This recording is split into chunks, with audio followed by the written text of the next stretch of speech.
I'm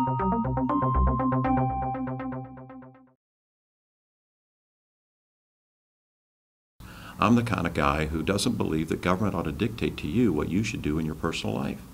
Do I believe in tax cuts? Hell yes. Do I believe the government ought to be in your bedroom? Hell no. And I think that's where most people are.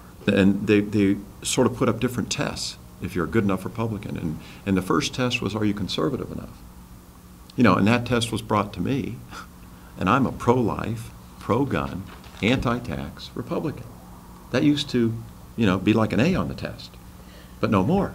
Really, I mean, it's bizarre. And then it became, are you pure enough to be a good Republican? Well, I don't know exactly what that means, but that's not a place I want to be. You've run positive ads about yourself so far, but as you pointed out yesterday, the negative attacks are starting against you. Will you promise us here that you're not going to retaliate with negative attacks against your opponents, or can you not? You will? Yes. No, I'm not going to promise that I'm not going to be accurate. Okay, what's the difference there? Well, you know, what was it? President Truman, it's give him hell, Harry. I may give him hell, but his quote about that I love.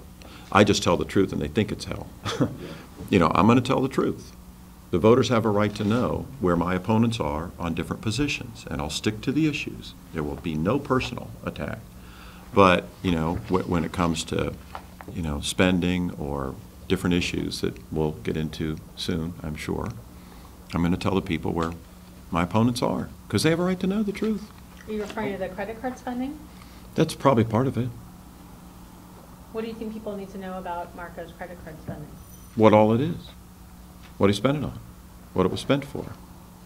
You know, if he double billed the taxpayers of Florida and the party for flights.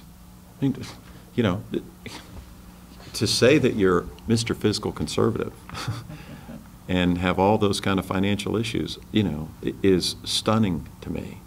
You know, it borders on outright hypocrisy. Well, I'm the better candidate, and it really goes down to the fundamental of the race.